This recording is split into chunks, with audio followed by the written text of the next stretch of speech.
अस्सलामुअलैकुम friends, welcome back to my channel tips and tricks with Hina. आज इस video में शेयर करूंगी कुछ ऐसी प्रॉब्लम के सॉल्यूशंस जो हम होम मेकर्स हर रोज़ फेस करती रहती हैं। तो चलें वीडियो को स्टार्ट करते हैं।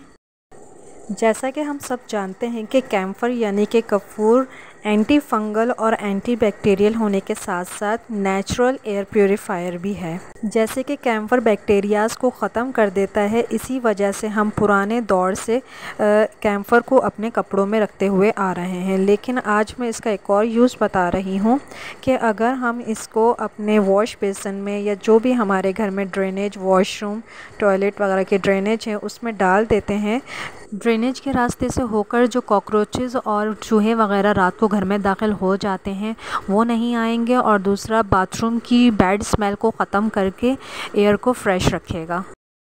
नेक्स्ट ये है कि ये साबुनदानियाँ तो हर घर के बाथरूम में होती ही हैं, या तो ये बाथरूम की दीवार के साथ अटैच होती हैं या फिर इस तरह की होती हैं लिड वाली। दोनों ही सूरतों में ये गंदी हो जाती हैं। बार बार गीला साबुन रखने की वजह से काफ़ी सारा साबुन इस पर लगा रह जाता है, जो कि बाद में जम जाता है। उसको हटाना काफ़ी मुश्किल होता है, जो कि हमारे बाथरूम को काफ़ी मैसी लुक दे रहा होता है।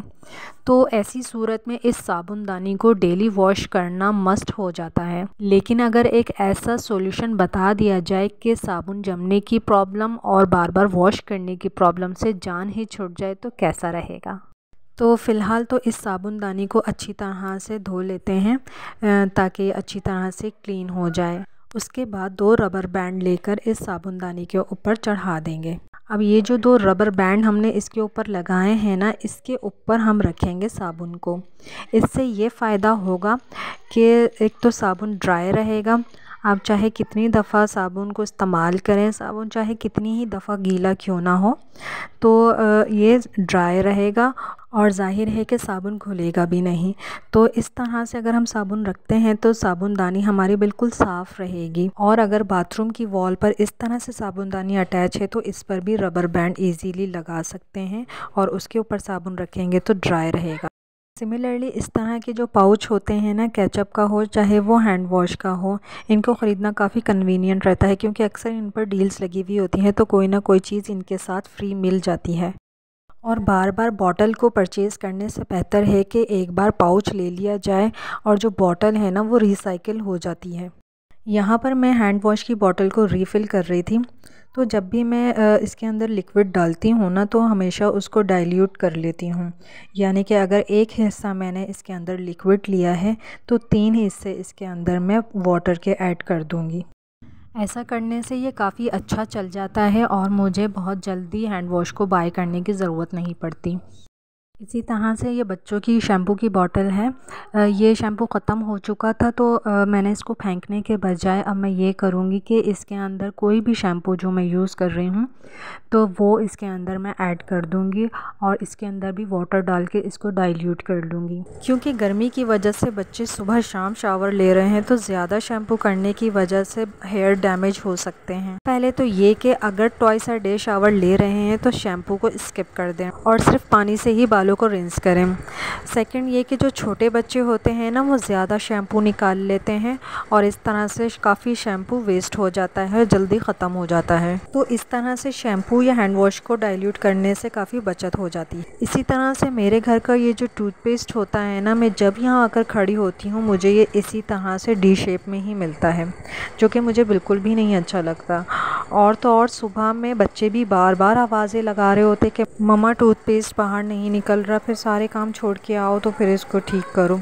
तो मैंने भी बच्चों को सिखा दिया है कि ना इसका एंड को पकड़ के ना इस तरह से शेक करेंगे ना तो सारा टूथपेस्ट ना आगे आ जाता है और इजीली ना फिर ये इस्तेमाल हो जाता है। तो बच्चों ने तो इसको खेल ही बना लिया है, लेकिन मुझे अब ये ठीक नहीं करना पड़ता।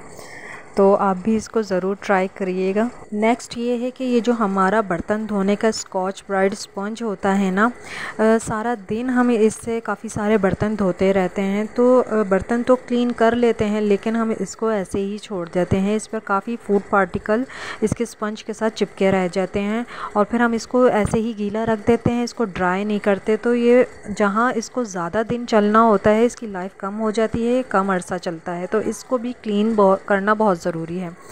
तो इसको क्लीन करने के लिए गर्म पानी के अंदर बेकिंग सोडा थोड़ा सा और डिश वॉश डालकर इसको आधे घंटे के लिए सोक कर दूँगी। तो वॉश करने के बाद ये बिल्कुल साफ़ सुथरा हो जाएगा, ग्रीजी भी नहीं होगा, जो फूड पार्टिकल लगे हुए होंगे ना वो भी निकल जाएंगे। तो इससे ये काफ़ी ज़्यादा दिन तक चल जाता है। अब ये देखें, मैंने वॉश कर लिया, बिल्कुल क्लीन हो गया।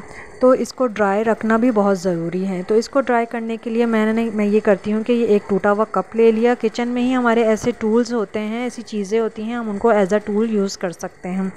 तो 2 स्पून लेकर मैं अब इसको एज अ स्टैंड यूज़ कर लूँगी। तो सिंपली 2 स्पून को लेकर मैंने इस स्पंज को इसके ऊपर इस तरह से अटका दिया। तो अब ये इस तरह से गिरेगा भी नहीं, और जो गीला होता है ना स्पंज, उसको हम ऐसे ही रख देते हैं तो ख़राब हो जाता है। तो इस तरह से ना इसका सारा पानी ना निकलता रहेगा और ये ड्राई रहेगा। तो वेस्ट चीज़ें थी ना ये किचन में यूज़ हो गई। इसी तरह से जो हमारा रोटी पकाने का चिमटा होता है ना, उसको भी हम एज अ स्टैंड यूज़ कर सकते हैं। पतीली रखने का जो स्टैंड होता है उसको भी एज अ स्टैंड हम यूज़ करके स्पंज को ड्राई कर सकते हैं। बहुत सारी चीज़ों को हम ट्राई कर सकते हैं।